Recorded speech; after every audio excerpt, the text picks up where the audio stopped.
Chapter 2. Date: February 20th, 2005. Place: Joint Force Operations Headquarters Bunker, Saudi Arabia. Time: 1700 hours. The briefing room felt oddly snug compared to the spacious chambers Stewart had explored thus far. Stepping inside was like a plunge into the 1990s, with imitation wood paneling on the walls and the ceaseless hum of fluorescent lights overhead. But what truly seized his attention was the table that seemed to stretch endlessly. It was a visual divider, pitting the military brass on one side and Stewart on the opposing side. A deliberate arrangement designed to provoke a sense of opposition. In this room of calculated tension, the audience was an elite trio comprising a steadfast general and two battle-hardened colonels. Numbers might have been modest, yet Stewart recognized the gravity of this instant within Gauntlet's evolution. As Stewart commenced his briefing, the room's atmosphere turned palpable, almost electric. The captain, bearing the Navy's equivalent rank to an Air Force full colonel, seemed to stare right through him, flanked by the penetrating gaze of the adjacent colonel. The memory of his less-than-ideal debut in the ops room added weight to this moment, as if his past actions had manifested into the officer's evident skepticism towards his presentation. Stewart began a bit tentatively, and then warmed to his subject as he had a number of times before through the 20-year development cycle. Gentlemen, this is the first real field test for our project, codenamed Gauntlet. We've used the system extensively in the trials back in the States, but we've only recently received approval for a field trial. Gauntlet has been in development for over 20 years. It is an all-encompassing weapon system which extended from the initial helmet-mounted displays that were developed in the 1990s.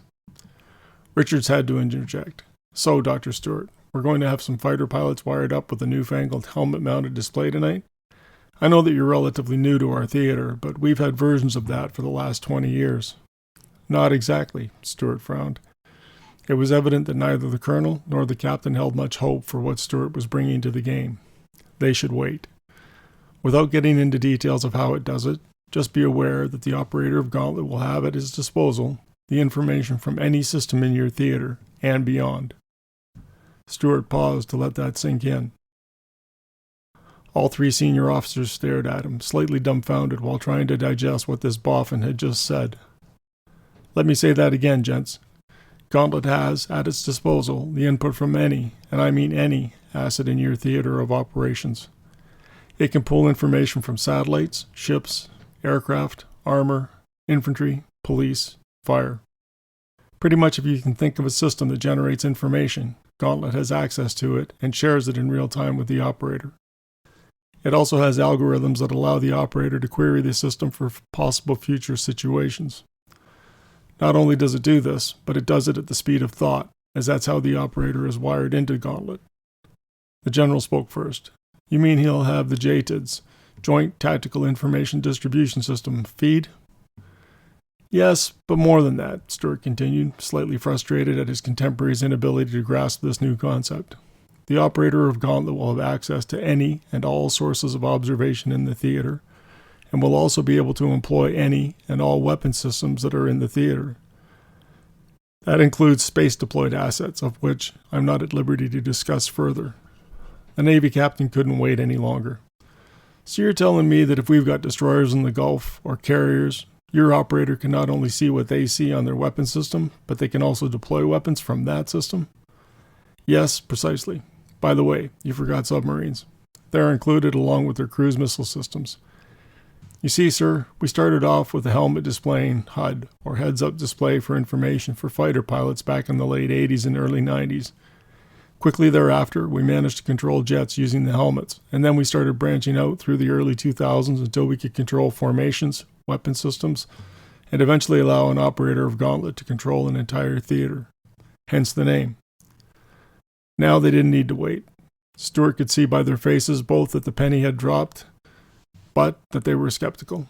This was the point at which in briefings he usually had to bring up some video to prove what his system was capable of. The difference here was that he didn't bring any video with him. He had authority from the highest echelons in the military to use whatever assets were in this theater as much as he wanted to.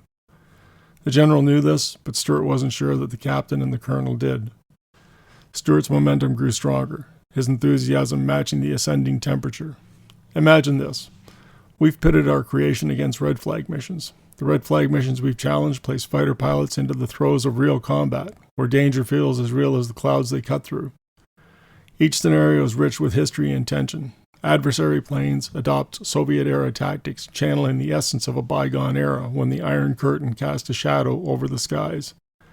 And let's not forget the ever-present threat of surface-to-air missiles, lurking like silent hunters in the digital sky. But there's more, he continued, his voice gaining a magnetic quality. Each aircraft carries a pod. Think of it as the pilot's guardian angel and grim reaper rolled into one. It tracks, it confirms kills, and it rips away the lifeline of those who are shot down, banishing them from the digital battleground. It's like a deadly game of tag among the clouds.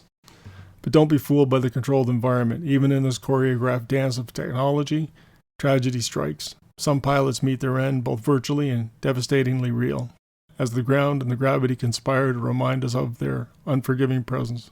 Now here's the heart-pounding part. Stewart's tone grew conspiratorial, drawing you in like a shared secret.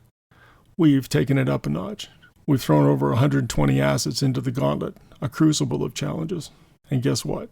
Our creation triumphs, emerging victorious with a swagger that sends a thrill down your spine. And mind you, that's with conventional weaponry. Just your run-of-the-mill planes loaded with standard missiles. But here's where it gets wild. He paused, leaving a teasing gap before pressing on. In this upcoming test, Gauntlet isn't just rubbing elbows with its airborne peers. The general now interjected. You mean space-based assets, so the particle beam accelerator rumors are true? Stewart glared at the general. You know that I can't comment on that, sir, any more than I've already let on.